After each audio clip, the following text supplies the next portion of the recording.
اس امت کے زوال کے اسباب جب بھی کوئی تحریر کرے گا تو وہ ان لوگوں کو بیچ میں لائے گا، اور ان کا لانا ناگزیر ہے کہ جن کی وجہ سے ان کی اپنی اقوام اور اپنے اشخاص کے ذریعے ترقی ہوئی۔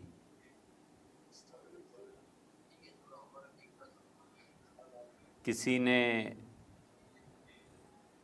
دریافت کیا ایک مرتبہ کہ امریکہ کی ترقی کا سبب کیا ہے، تو ہم نے کہا اس لیے کہ ان کا کوئی ماضی نہیں ہے۔ تو اگرچہ یہ بات کرنے میں ایک لطیفے کی بات تھی، لیکن اس بات کا تعلق حقیقت سے بھی ہے کہ ہم اب تک اس فخر میں کھوئے ہوئے ہیں کہ ہمارے آباء و اجداد ایسے تھے اور فلاں ایسا تھا اور فلاں ایسا تھا، اور زمانہ ہر حال میں نقد کا تقاضا کرتا ہے، ادھار پہ نہیں چلتا۔ وہ جو نبٹ گیا اور ہو گیا وہ ہو گیا۔ جتنے بھی چیلنجز یورپ کی طرف سے اٹھتے رہے اور یورپ ایک صدی کو بنانے کے لیے 2-3 صدیاں مسلسل محنت کرتا رہا، اس وقت ہم لوگ ایک حد تک خواب غفلت میں تھے، اور اس کے لیے جو اسباب اور ذرائع درکار تھے وہ بہت سے اسباب اور ذرائع بر صغیر سے وہ دولت اور پیسہ اور اسباب منتقل کیے گئے، اور پھر جا کر نشأت ثانیہ ہوئی ہے۔ یہ بہت بڑا موضوع ہے کہ یورپ کیسے اٹھا اور وہاں پہ کس طرح اسباب اور وسائل کو بر صغیر سے منتقل کیا گیا، اور یہ انتقال اسباب اس بنجر زمین میں کیسے کھاد بن کے سامنے آیا اور ترقی ہوئی۔ جو قحط پڑھتے رہے اور ناقص منصوبہ بندی کی وجہ سے لاہور اور پنجاب جیسی زرخیز زمین، اور پنجاب دونوں طرف کا زرخیز، کیا وہ پاکستان کا اور کیا ہندوستان کا، گندم کھانے کو میسر نہیں اور لوگ مر گئے، اور ایک صدی میں 5-5 6 مرتبہ قحط جو پڑتے رہے، وہ اسباب کا منتقل کر دینا بھی تھا۔ اس زمانے میں ایک تو چیز جو جدید تعلیم تھی یہ بہت ضروری تھی، اس لیے برنیر نے اپنا جو سفر نامہ لکھا ہے وہ فرانسیسی تھے، اور یہاں ہندوستان میں انہوں نے بہت وقت گزارا، اور انہوں نے اس میں اورنگزیب عالمگیر رحمۃ اللہ علیہ کی جو تاج پوشی کی تقریب لکھی ہے وہ آپ حضرات پڑھیے۔ ہمارے وہاں مناظر حسن گیلانی صاحب وغیرہ نے اس پہ شک کا اظہار کیا ہے کہ یہ کتاب حقیقت میں ڈاکٹر برنیر نے لکھی بھی تھی یا نہیں لکھی تھی، لیکن اگر فرض کر لیجئے نہیں بھی لکھی تھی تو ایک بہت بڑا چیپٹر ہے مسلمانوں کے بر صغیر میں زوال کا، اسے آپ پڑھیے گا۔ اس کی انگلش بہت بہت ثقیل ہے، لیکن بہرحال ڈکشنری کی مدد سے اب بھی حل کی جا سکتی ہے، اس کا اردو ترجمہ بھی ہو گیا۔ اس کا خلاصہ یہ ہے کہ اورنگزیب جب تخت نشین ہوئے تو ان کے جتنے اساتذہ اور مختلف لوگ تھے انہیں مبارکباد دینے کے لیے حسب معمول آئے۔ بادشاہ کو نظر پیش کی جاتی تھی، وہ سب نے کیا، لیکن 1 مہینہ تک دلی میں ٹھہرنے کے باوجود وہ اپنے اساتذہ سے نہیں ملے۔ ڈاکٹر برنیر کہتے ہیں کہ مہینے کے بعد انہوں نے بلایا، اور جو کچھ انہوں نے کہا وہ یہ تھا کہ انہوں نے کہا کہ ہندوستان کے ارد گرد یورپ کے ممالک میں جو ترقی ہوئی ہے، میں نے آپ سے پوچھا کہ آپ لوگ مجھے بتائیں دنیا کدھر جا رہی ہے، اور آپ مجھے پرانے زمانے کی منطق اور فلسفہ اور ان چیزوں میں الجھائے رکھا، اور آپ نے مجھے اس پہ محنت کرائی، اور جو جدید دنیا تشکیل پا رہی تھی مجھے بالکل اس سے بے خبر رکھا، اور یہ کہہ کے کہ چند ایک نواب ہیں، ان کا کیا ہے، اور وہ مختلف چیزیں ایجاد کر رہے ہیں اس حقارت کے ساتھ کہ گویا ان چیزوں کی زندگی میں ہمیں ضرورت پیش نہیں آئے گی۔ تو میں نے 1 مہینہ تک جو آپ حضرات سے گفتگو نہیں کی، آپ کو نہیں پتہ تھا کہ ہندوستان کبھی میرے ہاتھ بھی آ سکتا ہے۔ یہ نتیجہ نکلا زمانے کے حالات سے بے خبری کا، اور اس کا نتیجہ پھر اور بھی نکلا کہ ہمارے بچے اب تک تعلیم اور اس میدان میں وہاں تک نہیں پہنچ سکے جہاں پہنچ کے ہم ان کے ہمسر ہوتے۔ تو تعلیم سے یہ بے خبری یہ کوئی چھوٹی سی چیز نہیں ہے، اللہ کا قاعدہ اور قانون ہے کہ جو دنیا اپنے تقاضے پیدا کرتی ہے، خدا ان تقاضوں پہ، ان اسباب پہ نتائج کو مرتب کرتا ہے۔ یہ نہیں ہو سکتا کہ کوئی انسان ایک کام کرے اور کام کے بعد اس کے نتیجے سے غیر متعلق ہو جائے۔ سیدنا عمر رضی اللہ عنہ نے اپنی وفات سے پہلے ایک خطبہ دیا تھا، انہوں نے اس میں جو بہت شاندار باتیں کہیں، ان میں سے ایک یہ تھی، اس خطبے کی ضرورت انہیں پیش آ گئی تھی حج میں، آخری حج جو انہوں نے کیا تھا، اور اس حج میں ان کا ارادہ ہو گیا تھا کہ وہ ایک تقریر کریں گے، تو عبد الرحمن ابن عوف رضی اللہ عنہ نے منع کیا، کامل المومنین اس وقت اگر آپ بات کریں گے تو سب لوگوں کے سوچنے سمجھنے کی سطح برابر نہیں ہے، تو یہ حج سے جو پلٹیں گے تو ہر آدمی آپ کی بات کا اپنا ایک نیا مطلب نکالے گا، لوگ سمجھ نہیں پائیں گے۔ مدینہ منورہ سنت کا مرکز ہے اور ہجرت کا گھر ہے، وہاں چل کے بات ہونی چاہیے۔ تو انہوں نے ان کی مانی، اور وہاں جا کے اس میں انہوں نے کہا کہ میں نے سنا ہے کہ لوگ بحث کر رہے ہیں کہ اگر عمر نہیں ہوگا تو پھر فلاں کو خلیفہ بنائیں گے، فلاں کو خلیفہ بنائیں گے، اور میں قسم کھاتا ہوں کہ اگر آئندہ میں نے ایسی بات کبھی سنی اور میری زندگی ہوئی تو میں ایسے لوگوں کو زندہ نہیں رہنے دوں گا۔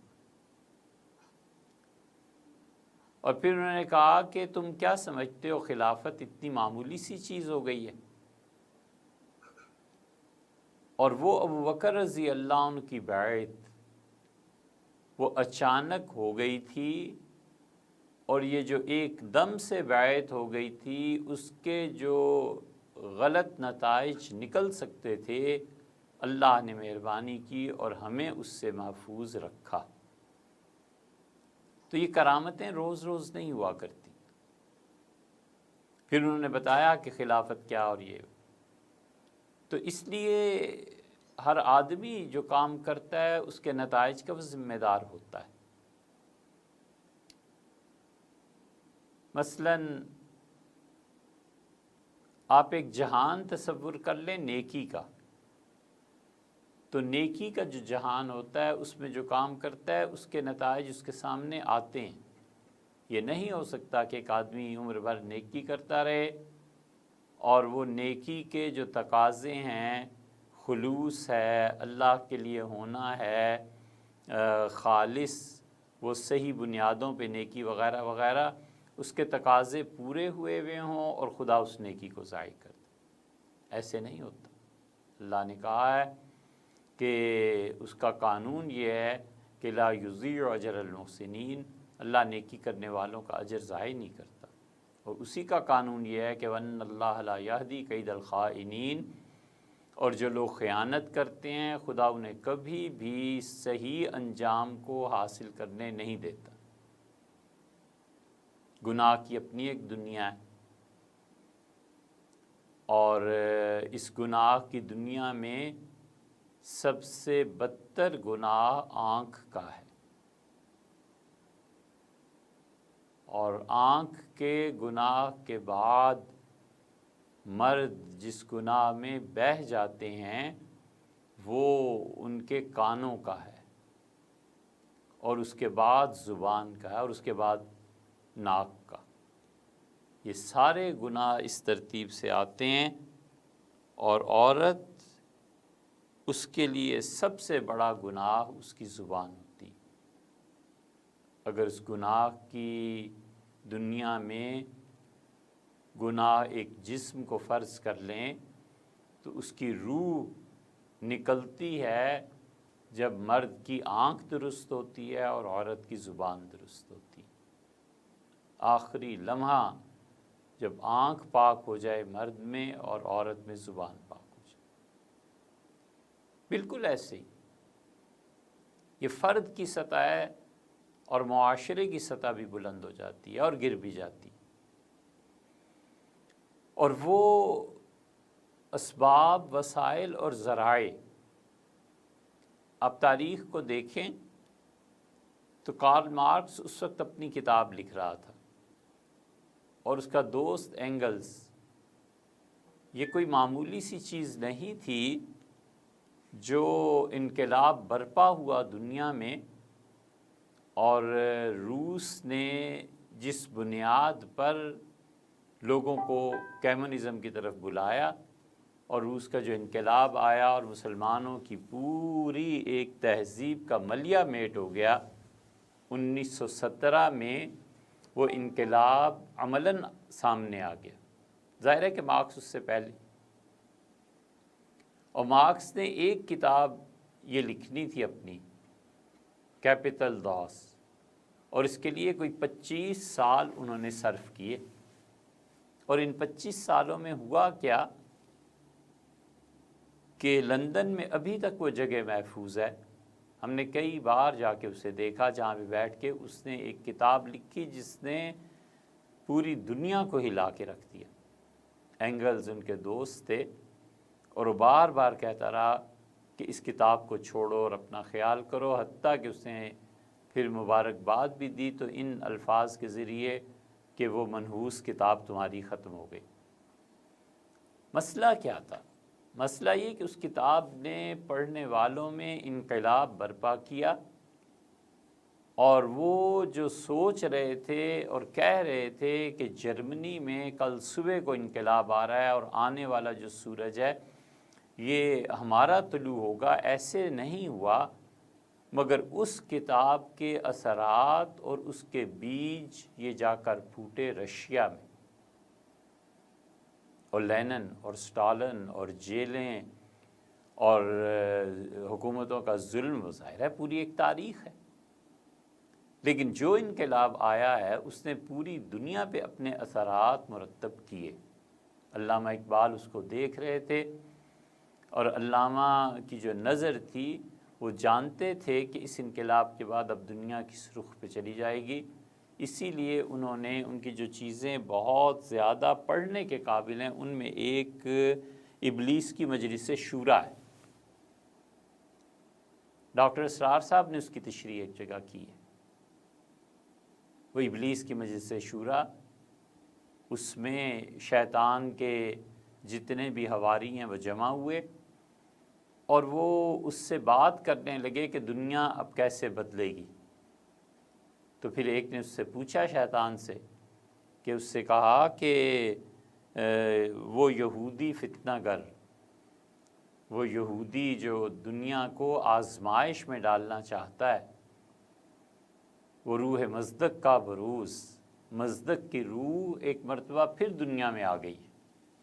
مصدق جو تھا یہ ایران کا بادشاہ تھا، کسی زمانے میں اسے وہ چیز سوجھی جو صدیوں بعد دنیا میں کبھی پیش آ سکتی تھی۔ جیسے ہندوستان میں تغلق تھا، بادشاہ محمد تغلق، اس کو اس وقت ارینجڈ سٹی کا سوجھا جب دنیا میں ایسے تصورات نہیں تھے، سفر نہیں ہوتا تھا۔ انہوں نے کون سا دیکھا ہوا تھا کہ کوفہ میں مسلمانوں نے کیسی تعمیرات کی تھی؟ وہ کوفہ کی تعمیر اسلامی تاریخ میں پہلی مرتبہ ایک ارینجڈ چیز تھی۔ حضرت عمر رضی اللہ عنہ نے اس کی نگرانی کے لیے لوگ بھیجے تھے اور بتایا تھا کہ کس طرح مسجد بنے گی، کس طرح لوگ آباد ہوں گے، گلیاں کیسے بنیں گی، روڈز کیسے بنیں گی، اور کوئی گلی ایسی نہیں ہوگی جس میں اونٹ کی سواری دونوں آنا اور جانا بیک وقت نہ ہو سکے۔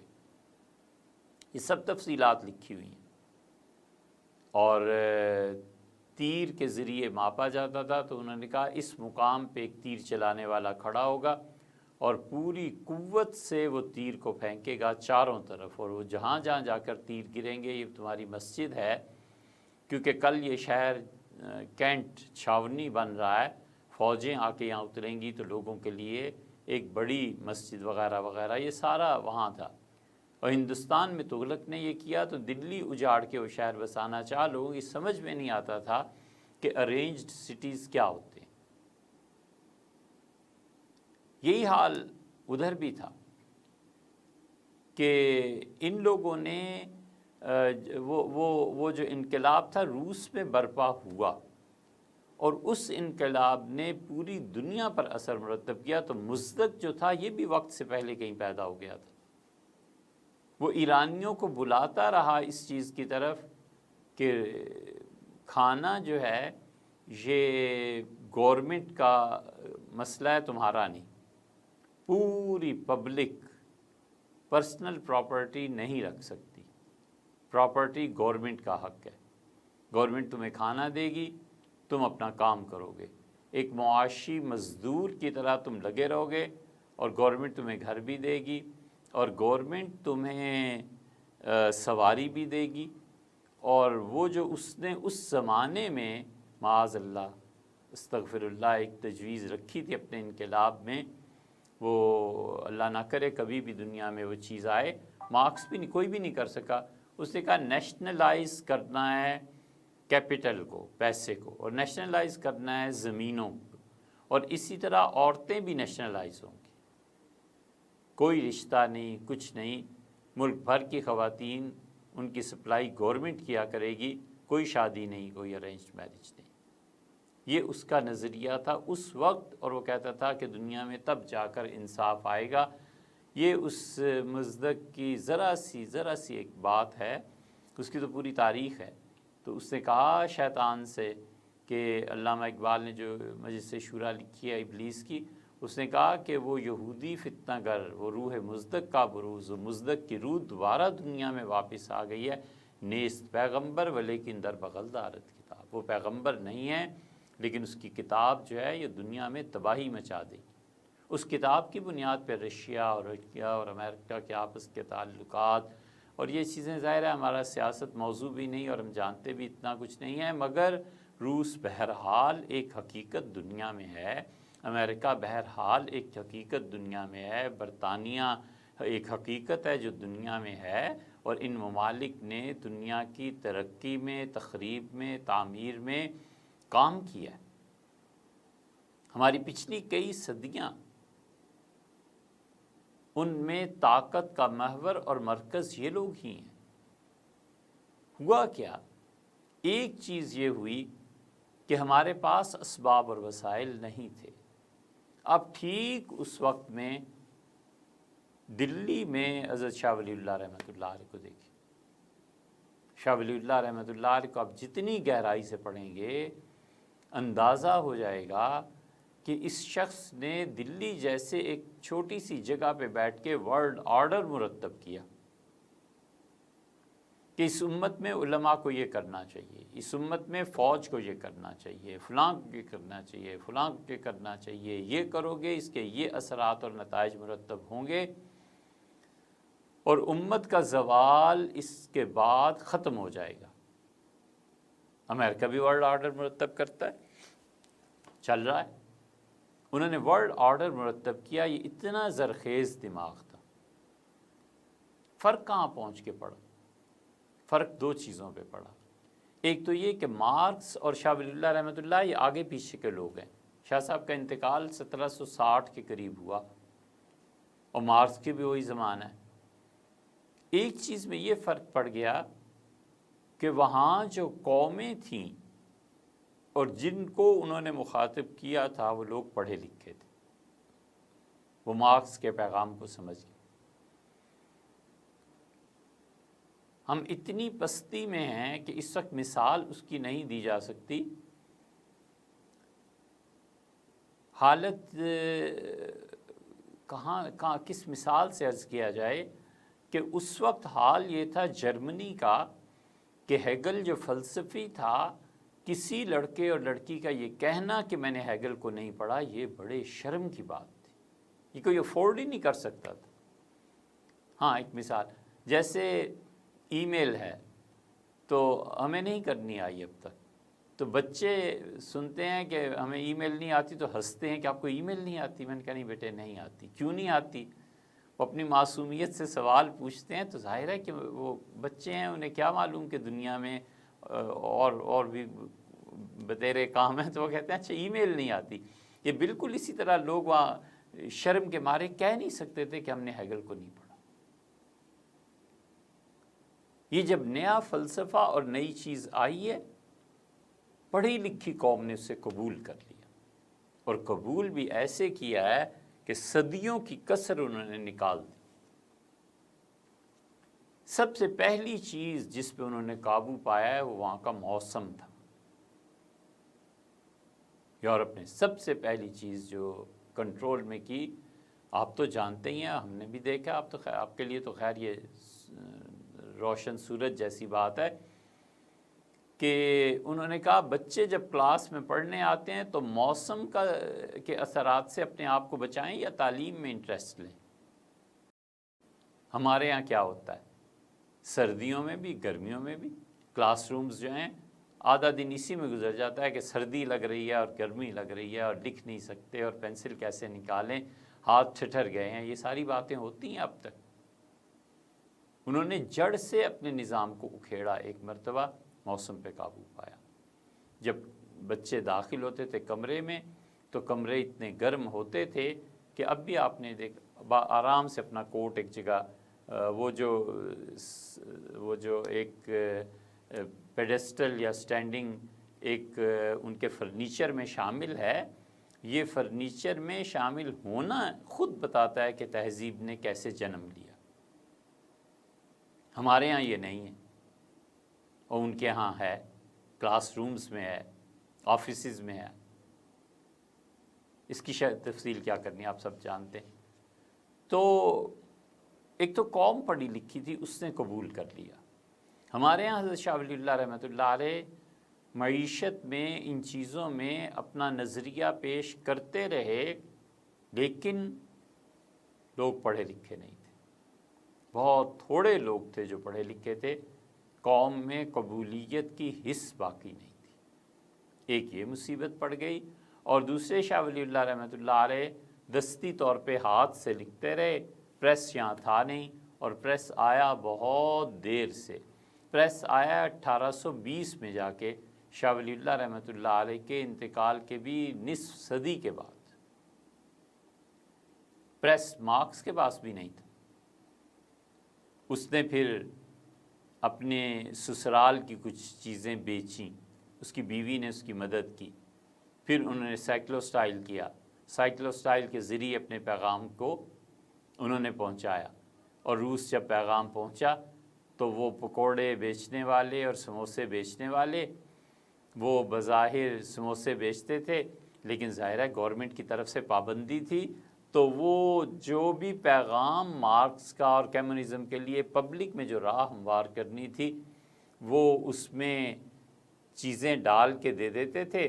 بظاہر وہ ایک لفافہ ہے، بظاہر وہ ایک کاغذ ہے جس میں مٹھائی لپٹی ہوئی ہے، جس میں نمکین چیز لپٹی ہوئی ہے، وہ گھر لے جاتا تھا تو کھاتا تھا یا نہیں کھاتا تھا، مگر اس پیغام کو پڑھتا تھا کہ اچھا اب یہ نیا میسیج آیا۔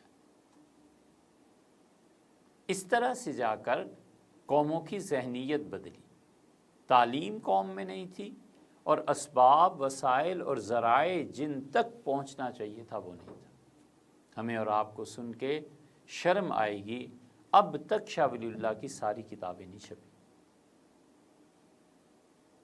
ہم اتنے غافل ہیں کہ اب تک شاہ ولی اللہ محدث دہلوی رحمۃ اللہ علیہ کی کتابیں نہیں چھپیں۔ وجہ اس کی یہ بھی ہے کہ ان کی کتابیں فارسی اور عربی میں ہیں اور وہ زبانیں پٹ چکی، ختم ہو گئی، ہمارے یہاں معاشرے میں رہی نہیں۔ سرمایہ دار کہتا ہے کہ میں تو اس وقت سرمایہ انویسٹ کروں جب اس پہ مجھے نفع آئے، میں وہ کتاب کیوں نہ مارکیٹ میں لاؤں جس کتاب کو لوگ خریدیں اور اس پہ کچھ فائدہ ہو۔ اب تو وہ لکھنے پڑھنے کا معاملہ بھی آپ جانتے ہی ہیں کہ ذرائع کی تبدیلی کی وجہ سے کتاب سے آہستہ آہستہ میڈیا کی طرف منتقل ہو رہا ہے۔ اب تک کتابیں نہیں ہم چھاپ سکے، یہ بدقسمتی نہیں ہے تو اور کیا ہے کہ اتنے عظیم مفکرین یہاں پیدا ہوتے رہے اور کچھ بھی نہیں تھا۔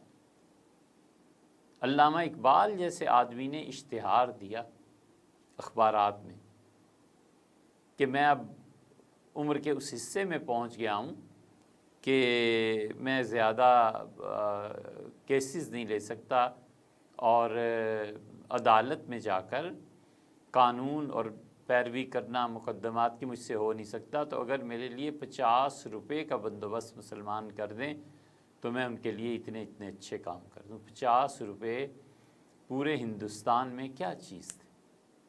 اشتہار دینا پڑا اس غیرت مند آدمی کو جو ہمیں شاہین کا ماڈل پیش کرتا رہا اور کہتا رہا آخر کوئی تو مجبوری پیش آئی ہوگی۔ تو تعلیم نہیں اور اسباب، وسائل اور ذرائع نہیں، یہ تو پھر پریس آیا حضرت شاہ عبدالعزیز صاحب رحمۃ اللہ علیہ کے دور میں، پھر انہوں نے لکھا ہے تحفہ اثنا عشریہ وغیرہ میں بھی اور جگہ پہ بھی کہ میں نے اپنے والد کی چیزیں چھپنے کے لیے بھجوائی۔ کہنے کو یہ ایک بات ہے کہ آزادی ہمیں کیسے ملی، اب یقین مانیے اور تاریخ ہماری اس بات کو قطعاً نہیں جھوٹا ثابت کر سکے گی انشاءاللہ کہ ہم ہندوستان اور پاکستان یہ دونوں نہیں جانتے کہ آزادی میں کن کن فیکٹرز نے کام کیا، اور ہمارے لوگوں میں بالکل یہ نہیں ہے کہ ہم اپنے 2-4 بچوں کو فارغ کر دیں اور انہیں کہیں جاؤ برطانیہ اور بیٹے زندگی گزارو جا کر برٹش لائبریری میں، اور جتنی دستاویزات پڑھی ہیں تقسیم کے متعلق ان کو پڑھ کے دنیا کو بتاؤ کہ قوموں میں آزادی کیسے ملتی ہے، یا قوموں کو مزید غلام رکھنے کے لیے 1 صدی 2 صدی غلام رکھنے کے لیے کیسے انتظامیہ کنٹرول کرتی ہے اور کیسے انتظامیہ اپنے نمائندے غلام قوموں میں چھوڑ کر جاتے ہیں کہ تم اس غلامی سے فی الحال کئی صدیوں تک باہر نہیں نکلو گے۔ فرق صرف اتنا سا ہے کہ غلامی میں پہلے ہم گورے تمہارے سر پہ تھے، اب کالے آ جائیں گے، تم ہماری غلامی سے بظاہر نکل جاؤ گے، لیکن ہم تمہیں تمہارے ہم وطنوں کی غلامی میں دے رہے ہیں جہاں کوئی نظام نہیں ہوگا۔ یہ سب چیزیں ہونی ہیں۔ یہ انڈیا میں جو اب مکروہ فیصلہ چند دن پہلے آیا ہے، یہ سب اس غلامی کے نتیجے ہیں کہ ہم اب تک اس نظام سے نہیں نکلے۔ انگریز ڈپٹی کمشنر بڑی چیز ہوتا تھا، ضلع پورے اس کے قبضے میں ہوتے تھے، انصاف ہوتا تھا، ان کی اچھی باتیں بھی تھیں۔ اور وہاں ایک دستاویز پڑھی ہے جس سے پڑھ کے پتہ چلتا ہے کہ انگریز جانتے تھے کہ ہم اس خطے پہ حکمران نہیں رہ سکیں گے، اور انہوں نے آہستہ آہستہ آہستہ آہستہ، یہ ہمارے ہاں جو CSS کے ایگزام ہوتے ہیں اور آپ کے ہاں انڈیا وہ جو ایک ترقی کا امتحان ہوتا ہے، کس طرح انہوں نے اس پورے نظام کو تبدیل کیا، اور انہوں نے کہا ہندوؤں اور مسلمانوں کو لاؤ اس تعلیم کے میدان میں، اور تعلیم کے میدان میں لا کر جو پوسٹس ہیں بڑی بڑی ان پہ بٹھاؤ، وہ بچے ہمارے نظام تعلیم سے فارغ ہو کر جائیں، ہم نہیں ہوں گے لیکن یہ ہمارے نمائندے ہوں گے، ہماری تہذیب ہماری تعلیم کے رکھوالے آئندہ سے یہ ہوں۔ تو 80-90 کے قریب آہستہ آہستہ آہستہ آہستہ تبدیل کرتے کرتے 47 کے آتے آتے مسلمان اور ہندو آفیسرز آ گئے تھے، انتظامیہ تبدیل کی۔ ہم اب تک اسی کے تحت ہیں، ہم اب تک انہی جماعتوں کے ساتھ چل رہے ہیں، اس لیے کہ تعلیم نہیں ہے۔ ہمارے بچے تعلیم کے ذریعے غلام بن رہے ہیں، انہیں صرف وہ کچھ پڑھایا جا رہا ہے جس سے پیسہ کمایا جا سکتا ہے، تہذیب نہیں ہے، اخلاقیات نہیں ہیں۔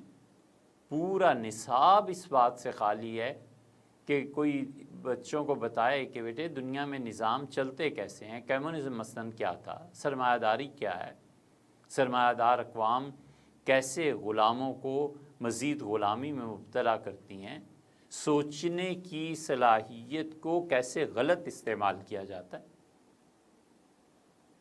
یہ سب کچھ بیوروکریسی۔ اب لفظ آیا ہمیں ذہن میں صحیح کہ بیوروکریسی جو تھی وہ پوری کی پوری انگریز وہ چھوڑ کے گئے، جو ذہنی طور پر گورے تھے اور ظاہر کی زندگی میں ان کی رنگت ہندوستانیوں جیسی تھی، ہندو تھے یا مسلمان تھے، مذہب کا کیا دخل تھا اس میں۔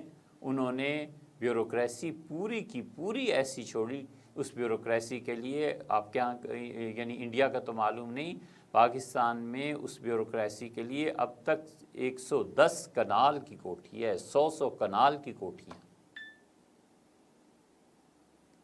تو 100 کنال کی کوٹھی دے دیں اور اسے سارے اسباب وسائل اور ذرائع مہیا کر دیں تو اس کا دماغ کیوں دین کی طرف آئے گا، مذہب کی طرف آئے گا اور چیزوں کی طرف آئے گا؟ وہ تو دماغ جائے گا کہ جس نظام نے انہیں یہ مراعات فراہم کی ہیں وہ نظام کبھی نہ بدلے۔ ایک ذرا سی تبدیلی لانے کی کوشش کی تھی، اللہ تعالیٰ مغفرت فرمائے، محمد خان جنیجو نے ہمارے یہاں، اور انہوں نے گاڑیوں کا سٹینڈرڈ لو کر دیا تھا کہ اتنی لمبی لمبی گاڑیوں پہ جو وزراء آتے جاتے ہیں، اس کی بجائے یہ ہو جائے۔ اور وہ آئے اور انہیں ایئرپورٹ پہ کہا گیا کہ آپ نو مور پرائم منسٹر، اور یہ آپ کی سادہ سی گاڑی کھڑی ہے، اس پہ جائیے گھر اپنے۔ یہ جتنے دعوے تھے کہ پرائم منسٹر ہاؤس کو یوں کر دیں گے اور یوں کر دیں گے، یہ سارے دعوے ان پچھلے 2 دن میں جنہوں نے کرنا تھا ان کو مصیبت پڑ گئی کہ نہیں کر سکتے بھئی، یہ تو غلط بات نکلی۔ کل بھی ایک اجلاس تھا، اس میں بھی یہی بات تھی کہ ہم کچھ بھی نہیں کر سکتے۔ یہ سب چیزیں ہماری عملی زندگی میں، تو 2 چیزیں، ایک تو قوم پڑھی لکھی نہیں، کوئی نظریہ وہ ایکسیپٹ نہیں کر سکتے، کوئی نئی چیز۔ یہ دیکھیے جتنے بھی بڑے کام ہیں نا، در حقیقت وہ کسی بڑے تصور کا نتیجہ ہے۔ بڑا آئیڈیا، گریٹ آئیڈیا، بڑا تصور پیدا ہی نہیں ہو سکتا۔ جب پیدا ہی یہ چیز ہوگی کہ مجھے آج گھر کا یہ سودا لانا ہے، بچہ سوچتا ہے پیسے کتنے ہیں، ماں سوچتی ہے، باپ سوچتا ہے، یہ سب چیزیں ہماری عملی زندگی کی ہیں نا، ہماری سب کانٹیننٹ میں۔ تو بڑا ذہن کہاں سے پیدا ہوگا، بڑا آئیڈیا کہاں سے آئے گا؟ کوئی ایک ٹکرائے اس نظام سے اور وہ زندگی کانٹوں پہ گزارے گا۔ کوئی ایک بچہ اگر ٹکرا جائے اس نظام سے اور وہ کہے مجھے نہیں کمانا، میں مر جاؤں تو بھی نہیں میں نے کمانا، میں ایک آئیڈیا دینا چاہتا ہوں، ایک چیز دینا چاہتا ہوں، ایک سوال زندگی بھر جان نہیں چھوڑے گا، جسے کبھی امریکہ میں شاید آپ نے نہیں سنا ہوگا کہ یہ شخص کرتا کیا ہے، کھاتا کہاں سے۔ ہمارے یہاں ذہن تصور ہی نہیں کر سکتا کہ کوئی آدمی لکھتا پڑھتا رہے اور وہ کوئی 50 سال میں ایک اچھی مثلاً کتاب دے جائے دنیا کو۔ ہر کوئی پوچھے گا کرتے کیا ہو، آج کل کیا کر رہے ہو، کھانا کہاں سے ہے۔ وہ اس سوال کو سن سن کے تنگ آ جاتا ہے، اور جو بغاوت ہوئی تھی نا نظام سے، ہاتھ جوڑ دیتا ہے اور کہتا ہے کل سے کلرک کی جاب کر لوں گا، اس عذاب سے جان چھٹے۔ ہر کوئی پوچھتا ہے کہ کرتے کیا ہو، کرتے کیا ہو، کچھ کرتا ہوں یا نہیں کرتا، میں جو کر رہا ہوں اس کو بھی تو دیکھو نا۔ واللہ عالم آپ کے ہاں کیا ہو امریکہ میں، لیکن عمومی طور پر یہ نہیں، کوئی کسی سے نہیں پوچھتا کہ کیا کر رہے، جو بھی کر رہا ہوگا کچھ۔ اور یہاں ہر شخص انکم ٹیکس کا آفیسر ہے کہ کرتے کیا ہو، پیسہ کہاں سے آ رہا ہے۔ یہ وہ ذہنیت ہے جو بچے کو ٹکراؤ اس نظام سے لینے نہیں دیتی۔ وہ بچہ ایف اے پاس ہوتا ہے، بس یہی عمر ہوتی ہے، یہ سوالات شروع ہو جاتے ہیں، جاؤ جاب کرو، جاؤ یہ کرو یہ کرو۔ تو وہ جو زرخیز نسل، نظریات سے بھرپور، جوانی کی امنگ، کام کرنے کا وقت، وہ اسی میں صرف ہو جاتی ہے ایک معمل سوال میں کہ تمہارے پاس پیسے کہاں سے آتے ہیں۔ یا اللہ کہیں سے بھی آتے ہیں، دیکھو تو صحیح بچہ کر کیا رہا ہے۔ اس کی ساری صلاحیتیں اس ایک کا جواب دینے میں، اور حتیٰ کہ اس کا کوئی مستقل ذریعہ نظر آئے، اور پھر اس پہ بھی چیک یہ ہے کہ جو کچھ نظر آ رہا ہے نا تمہارے اخراجات اس سے بڑھے ہوئے ہیں۔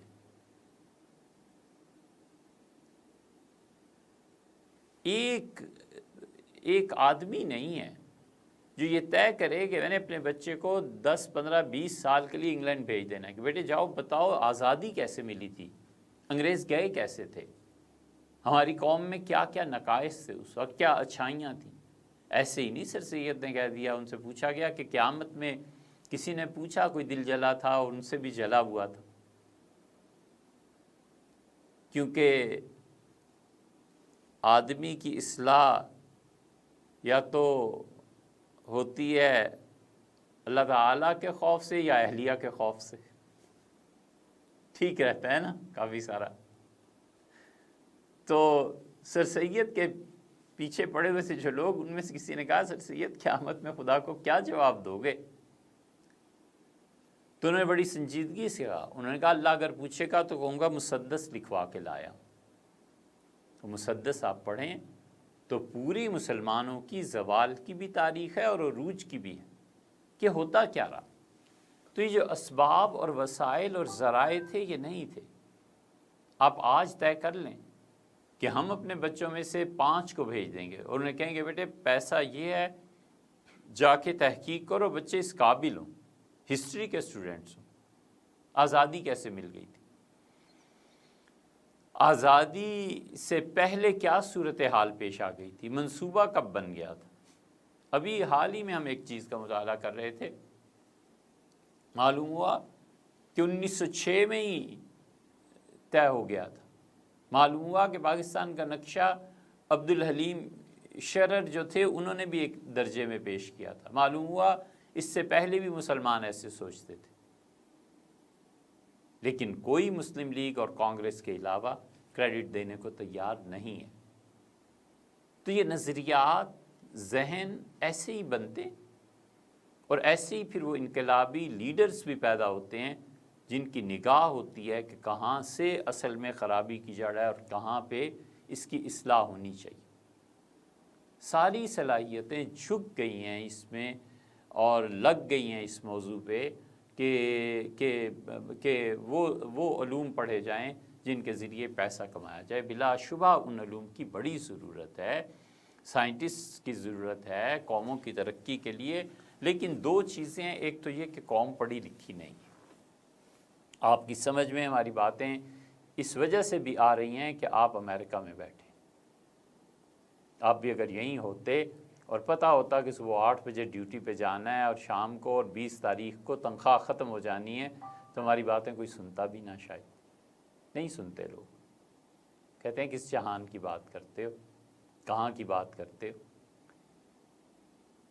تو وہ لوگ، بچے ہمارے پڑھے لکھے نہیں، یعنی یہ تو گورنمنٹ کی رپورٹ ہے ہمارے یہاں کی، اور اس پہ بہت مہینوں تک لوگ ایک دوسرے سے بات کرتے رہے کہ 2.5 کروڑ بچے اسکول سے باہر ہیں۔ یہ 2.5 کروڑ بچے جو اسکول سے باہر ہیں، یہ بچے کریں گے کیا؟ پھر تخریب کاری نہیں ہوگی، پھر تباہی نہیں پھیلے گی، اس بچے کو غلط کاموں کے لیے استعمال نہیں کیا جائے گا، سب ہے۔ اور داد دینی چاہیے ان اقوام کو جو اب تک زندہ ہیں، جو تہذیب دنیا پہ چھا رہی ہے، غالب آ رہی ہے، امریکنز۔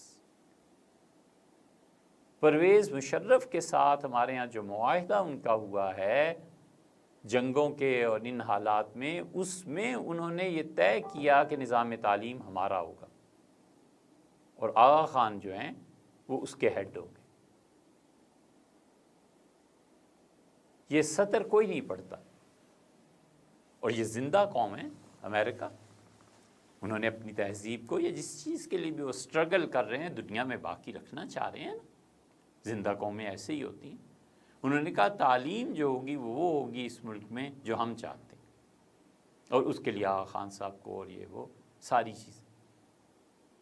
تو اس لیے جلد یا بدیر 1 صدی کے لیے یورپ نے 2 صدیاں پوری کھپا دیں، موسم پہ قابو پایا، تہذیب ابھری، تعلیمی نصاب مرتب کیے گئے، تعلیمی نصاب کے لیے کمیٹیاں مقرر کی گئیں، ہر 4-5 سال کے بعد تبدیلی، نئی سے نئی چیز مارکیٹ میں آ رہی۔ بڑا سنگین لمحہ ہے، بڑا سنگین لمحہ ہے۔ آپ یقین مانیں قومیں یہاں آ کر ٹرننگ پوائنٹ پہ آ جاتی ہیں۔ یہ جو اب لمحہ ہے نا، یہ میڈیا جو آزاد ہو گیا ہے، یہ بالکل یورپ میں ایسے ہو گیا تھا، اور انہوں نے کلیسا کو چیلنج کرنا شروع کر دیا تھا۔ انہوں نے کہا یہ سب مذہبی خرافات ہیں، نہیں مانتے۔ یہ ٹرننگ پوائنٹ اس میڈیا کی وجہ سے اب آ رہا ہے۔ ہمارے بچے اسلام کی مسلمات سے انکار کر رہے ہیں، ایک لے دے کے حضرت رسالت مآب صلی اللہ علیہ وسلم کی عزت، ان کا احترام مسلمانوں کے دلوں میں اب باقی ہے۔ یہ 50-60 سال بعد یہ بھی نہیں رہنے کا۔ وہ تاریخ اور حدیث کی کتابوں کو نکالیں گے، وہ کہیں گے کہ تمہارے نبی صلی اللہ علیہ وسلم یہ کرتے رہے، یہ کرتے رہے، یہ کرتے رہے، یہ کرتے رہے۔ ولیعذ باللہ یہ 50-60 سال بعد اس میڈیا نے اتنا ذہن کو تبدیل کر دینا ہے کہ یہ خاکے ہمارے ملکوں میں بنیں گے، کوئی پوچھنے والا نہیں ہوگا۔ الارمنگ سچویشن نہیں ہے یہ جو انڈین سپریم کورٹ نے ابھی چند دن پہلے فیصلہ دیا ہے، یہ کیا ہے؟ ہم نہیں پابندی لگا سکتے، ہم اپنے بچوں کو اب نہیں کہہ سکتے کہ بیٹے یہ کتاب پڑھو اور یہ نہ پڑھو۔ وہ کھولے گا تاریخ کو، وہ کہے گا اچھا خلافت پہ یوں ہوتا رہا، فلاں جگہ یوں ہوتا رہا، کون جواب دے گا اس کا؟ اسباب اور وسائل نہیں تھے۔ شاہ ولی اللہ رحمۃ اللہ علیہ کے پاس ہوتے اور قوم پڑھی لکھی ہوتی تو بہت کچھ ہو سکتا تھا۔ اب بھی ہماری قوم پڑھی لکھی نہیں ہے، اب تک یہ حال ہے۔ وہ پریس کا دور تھا نا، مارکس کو پریس میسر آیا اور کارل مارکس نے دنیا کو ہلا کر رکھ دیا۔ چھپتی تھی چیزیں، ٹائپ ہوتی تھی، پہنچتی تھی۔ اور شاہ صاحب رحمۃ اللہ علیہ کتابیں، ہم بدقسمت اب تک پوری کتابیں ہی نہیں چھاپ سکے کہ کوئی ایسا ادارہ ہوتا جو شاہ صاحب رحمۃ اللہ علیہ کی کم سے کم کتابیں ہی چھاپ دیتا کہ یہ جو گریٹ تھنکر تھا، اس نے یہ نظام ہمارے سامنے رکھے تھے، یہ ہمیں کہا تھا۔ اس وقت پریس کا رونا تھا، اب رونا میڈیا کا ہے۔ اب یقین مانیں،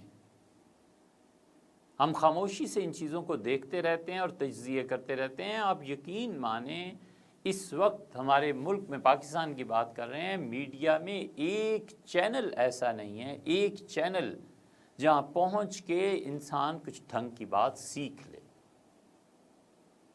ساری سیاسی باتیں، سب سیاست ہے، جھوٹ ہے، سچ ہے، ٹی وی پہ ساری شام اسی کی نظر ہو جاتی، ملک میں یہ ہو گیا اور یہ ہو گیا اور یہ ہو گیا، اور اس کا ذرہ برابر اثر جو پڑتا ہو ان قوتوں پہ جو اقتدار کو تبدیل کرتی ہیں، انہیں کیا پرواہ ہے کہ آج میڈیا نے کیا بیان دیا کیا نہیں دیا؟ اس پورے میڈیا میں کہاں ہے کوئی ایک جگہ ایسی ہے جہاں پہنچ کے آدمی سن سکے کہ اللہ تعالیٰ نے قرآن پاک میں کیا فرمایا؟ وہ جو بنیادی اٹھان ہے وہ کہاں ہے؟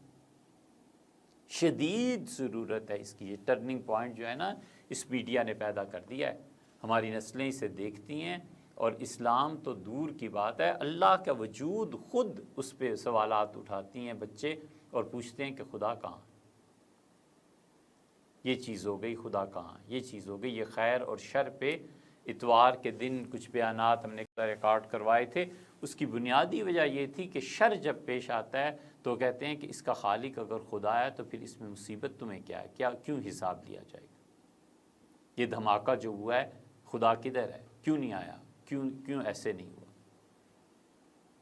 ہم نہیں روک سکتے اب بچوں کو، اتنا کچھ میڈیا میں آ گیا۔ اور یہ ہم سے 1990 کے قریب پہلی مرتبہ یہ بات ہم سے ہارورڈ یونیورسٹی کے ایک کمیونسٹ پروفیسر نے کی تھی۔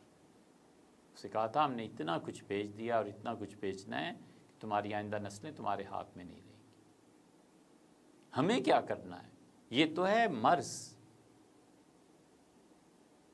کہ وہ کہیں سے بھی غیر اسلامی نظریات اٹھائیں گے۔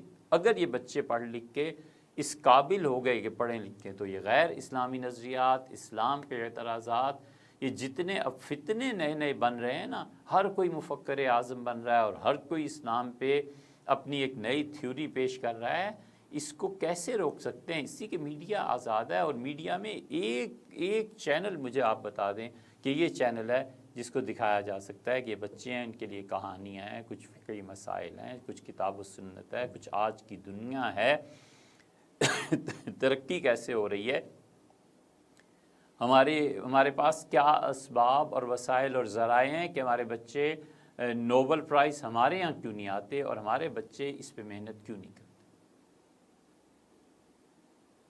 ہم صرف مذہب ہی کو نہیں رو رہے، ہم سائنس کو بھی رو رہے، ٹیکنالوجی کو بھی رو رہے۔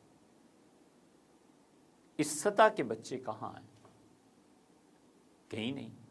اور میڈیا میں کچھ نہیں، میڈیا میں تخریب کاری کے علاوہ کچھ نہیں، میڈیا میں وہ جو خاص طرح کا دنیا کا ایک سٹائل ہے اور اس کی محبت ہے، اس کے علاوہ کچھ نہیں۔ فیشن ہے، شو ہیں۔ اب بچوں کے دل میں تمنا پیدا ہوگی کہ یہ برانڈ میرے پاس بھی ہونا چاہیے، اس کے لیے کام کرے گا، محنت کرے گا، معاشی طور پہ اپنے اسباب اور وسائل اور ذرائع ادھر کو استعمال کرے۔ حضور اقدس صلی اللہ علیہ وسلم کی سیرت طیبہ پہ ایک چیز نہیں آپ کے پورے میڈیا میں کہ کوئی بیان کرے کہ رسول اللہ صلی اللہ علیہ وسلم کی زندگی کیا تھی۔ اسپین پوری تہذیب ہے، ڈاکومنٹریز نہیں ہیں اسپین پہ اس تفصیل کے ساتھ جو ہونی چاہیے کہ اس زمین میں کیا ہوا تھا، مسلمان کیوں نکالے گئے تھے، کیا کیا چیزیں پیش آ گئی تھیں، تاکہ اس تاریخ سے ہم سبق سیکھیں کہ آئندہ سے مسلمانوں کا لائحہ عمل کیا ہونا چاہیے۔ تعلیم نہیں ہے، پڑھنے والے نہیں ہیں، چلیے پڑھنا تو کم ہو گیا، سننے والے وہ جو سنجیدہ، تو اتنا میٹیریل کہاں ہے؟ ایجوکیشن پہ کوئی ایک آپ میڈیا میں بتائیں، ہمیں تو نہیں معلوم کہ جو ایجوکیشن پہ زور دیتا ہو، انگلش ہی پڑھا دے یار۔ آج سے 50 سال پہلے پی ٹی وی پیش کیا کرتا تھا عربی سیکھیے، فارسی سیکھیے، کچھ نہ کچھ لوگ اسے دیکھتے تھے اپنے انٹرسٹ کے طور پہ کہ اچھا یہ ایک زبان ہے، اسے پڑھنے کی کوشش کرتے ہیں۔ ہم کہتے ہیں انگلش ہی کی کوئی فرینچ کے ٹیوٹر مل جائے، میڈیا میں آ کے پڑھا دے ہماری قوم کے بچوں کو کہ فرینچ یہ ہے، جب وہ فرینچ پڑھیں گے تو ان کے لیے فارسی کے ہم پلہ اسلام پہ لٹریچر کھلے گا، اور پھر پتہ چلے گا کہ اسلام پہ کیا کیا اعتراضات ہیں حضور اقدس صلی اللہ علیہ وسلم کی ذات گرامی قدر پہ، اور اس کے جوابات کیا ہیں۔ نہیں ہیں چیزیں، میڈیا نہیں ہے ہمارے پاس، یہ زوال ہے۔ اس لیے جو کرنے کے کام ہے نا، ان میں سے ایک چیز تعلیم ہے، بس یہ چیز ہے۔ ہمارا خیال ہے، ممکن ہے غلط ہو، ممکن ہے تاریخ سے غلط ثابت کر دے، لیکن ہر دور میں لوگ خیال کا اظہار کرتے ہیں، ایک چیز بس تعلیم ہے کہ ہمارے بچے کسی طرح تعلیم میں آ جائیں، ایسے ادارے بن جائیں جو انہیں 40% تعلیم دیں اور 60% تربیت دیں۔ 60% جو تربیت ہے نا، اتنے گراؤنڈز بھی چاہیے، اتنے سوئمنگ پولز بھی چاہیے۔ یہ بظاہر چھوٹی چھوٹی باتیں ہیں، لیکن بڑا فرق پڑ جاتا ہے۔ جس بچے نے پڑھا ہوا ہو اور اس کے اسکول کا رقبہ، فرض کر لیجئے، اب جدید دور کے تو پتہ نہیں میئرمنٹس، مگر پہلے ہوتا تھا نا، کنال ہوتا تھا اور مربع ہوتا تھا، تو جو بچے ان سکولز میں پڑھتے ہیں جہاں بڑے بڑے پارک ہوتے ہیں، بھاگ دوڑ سکتے ہیں، کھیل سکتے ہیں، کہیں گوشے میں جا کر بات کر سکتے ہیں، ان کی اٹھان میں اور ان بچوں کی اٹھان میں جو ایک یونیورسٹی، اور یونیورسٹی بھی کیا، اتنے کمرے اور وہ بھی ایک فلیٹس بنے ہوئے ہیں، اور اس میں ان دونوں کی سوچ میں فرق پڑ جاتا ہے، ان دونوں کی سمجھ میں فرق پڑ جاتا ہے۔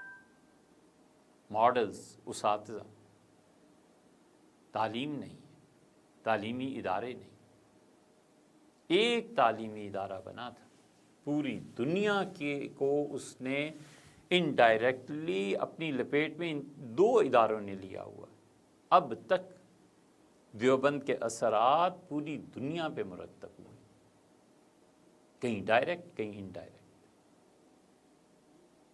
جتنا امریکہ نے وارز لڑی ہیں افغانستان میں، ان علاقوں میں، اور اس سے جو اکانومی پہ فرق پڑا ہے، جو تہذیب پہ فرق پڑا ہے، یہ جو نصف صدی سے تو ہم سب دیکھ رہے ہیں، یہ آگے بھی ابھی چل رہا ہے نا سارا پروسیس۔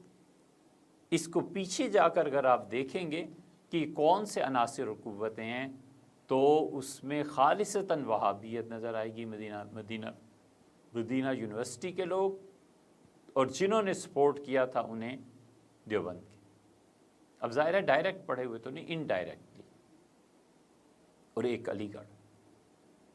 علی گڑھ نے پوری دنیا کو متاثر کیا ہے۔ علی گڑھ کے پڑھے لکھے لوگ، انہوں نے پالیسیز بنائیں، ان پالیسیز کے نتیجے میں بنگلہ دیش بنا، اس کا اثر دنیا پہ پڑا، یہ مملکت بنی، اچھی ہے یا بری، اس کا اثر دنیا پہ پڑا ہے۔ اور دنیا کی تاریخ میں خاص طور پہ مسلمانوں کے لیے پاکستان، اللہ کا شکر ہے، وہ اسے اب بھی خدا کا بہت بڑا انعام سمجھتے ہیں، اور وہ کوئی جتنے بھی ہم برے ہوں، جتنے بھی خراب ہوں، لیکن اس امت پہ کوئی بھی کڑا وقت آتا ہے تو سب کی نظریں ادھر کو ہی اٹھتی ہیں۔ سب کہتے ہیں پاکستان سے پوچھو، سب کہتے ہیں وہاں سے حاصل کرو کوئی رہنمائی۔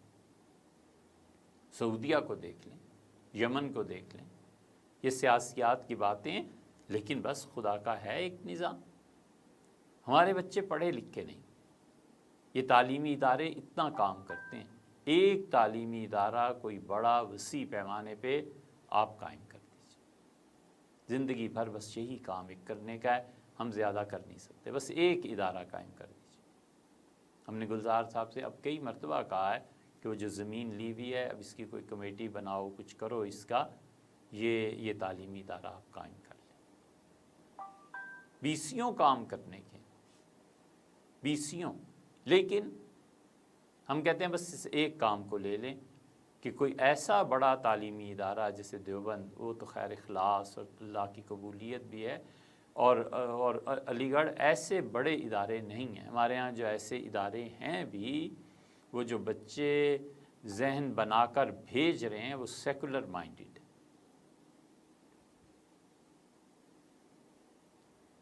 یہ وہ تاریخ کا، اور دوسرے میڈیا، یہ ٹرننگ پوائنٹ۔ میڈیا جو کچھ دے رہا ہے اس میں مثبت چیزیں نہیں ہیں، منفی چیزیں۔ وہ انہیں اپنی تاریخ سے بے خبر کر رہا ہے، وہ انہیں اپنی تہذیب سے بے خبر کر رہا ہے، وہ ایک نئے آئیڈیا کو لا رہا ہے، اور وہ یہ کہ بس یہ دنیا آخری چیز ہے، تمہاری محنت اور کاوش کا مرکز۔ کون کہتا ہے کہ تمہیں مرنا ہے، اللہ کو جواب دینا ہے، اپنی زندگی انسانوں کی طرح گزارنی ہے؟ معصیت اور نافرمانی سے توبہ کرنی ہے، یہ میڈیا کا سبجیکٹ ہی نہیں، ٹریننگ نہیں ہے۔ اس لیے یہ کوتاہی اب پچھلے کئی دہائیوں سے یہ کوتاہی ہو رہی۔ ہمارے پاس جو خبر پہنچتی ہے وہ CNN اور فلاں اور BBC ان ذرائع سے پہنچتی ہے۔ آزاد میڈیا کہاں ہے؟ یہ تو انٹرنیشنل لیول کی بات ہو گئی نا، نیشنل لیول پہ میڈیا کہاں ہے، افراد کہاں ہیں؟ اس لیے یہ دونوں کام کرنے کی، ایک تعلیمی اداروں کا قائم کرنا، اور تعلیمی اداروں میں بھی ہمارے شہر خالی ہو گئے ہیں اس سے کہ بچوں کا ادارہ الگ ہو اور بچیوں کا الگ ہو۔ بڑے بڑے دیندار، وہ جو تہجد اور تسبیح جن کی زندگی میں نمایاں طور پہ نظر آتی ہے، اپنی بیٹیوں کے معاملے میں پریشان ہیں، کدھر لے جائیں، کس ادارے میں لے جا کر داخل کریں، وہی ادارے۔ اور اس زوال کے نتیجہ آپ جانتے ہیں، یہ پچھلے 20-30 سال میں جو کوئی ایجوکیشن ہمارے ہاں عام ہوئی ہے، یہ ابھی جو وکلاء آئے ہیں اور جو ججز آئے ہیں اپنی چھٹیاں اگست وغیرہ کی گزار کے، انہوں نے ہمیں کہا کہ ان چھٹیوں کے بعد جب آئے ہیں تو 300 سے زیادہ رجسٹرڈ کیسز طلاق کے۔ طلاق میں تو امریکہ میں مسلمان عیسائیوں سے بڑھ گئے، اور ان کا 46 کیسز، ایک وکیل نے کہا ہمارے پاس ایسے ہیں جو شادیاں صرف لو میرجز تھیں اور 1 ہفتے سے زیادہ نہیں چل سکی، دونوں خاندان تباہ ہو گئے، یہ بھی اور وہ۔ لڑکے کو تو پھر کئی رشتہ شادی اس کا تو مسئلہ نہیں ہے، مسئلہ تو اس کا ہے جو اس مشرقی تہذیب میں اب بھی جو اثرات باقی ہیں، کون شادی کرے گا اور کیا ہوگا، اور پھر اس کی وجہ سے نفسیات پہ جو فرق پڑتا ہے وہ کہاں جائے گا۔ اس لیے یہ میڈیا اور تعلیم دونوں چیزیں اب ایسی ہو گئی ہیں کہ ہمیں اس کا سوچنا چاہیے، کوئی تو سوچے، کوئی تو کام کرے، کہیں سے تو آغاز ہونا۔ ابتدا میں ایسے ہی ہوتا ہے، بھری جاتی ہیں بنیادیں تو اس میں بنیاد کی خوبصورتی کا خیال کم اور مضبوطی کا زیادہ ہوتا ہے۔ وہ تو پھر جب بنیاد پہ عمارت اٹھتی ہے تو اس میں سوچتے ہیں کہ اس میں خوبصورتی ہونی چاہیے۔ تو یہ بنیادی کام ہے جو ہمیں کرنے چاہیے۔ اللہ تعالیٰ آپ کو اور ہمیں توفیق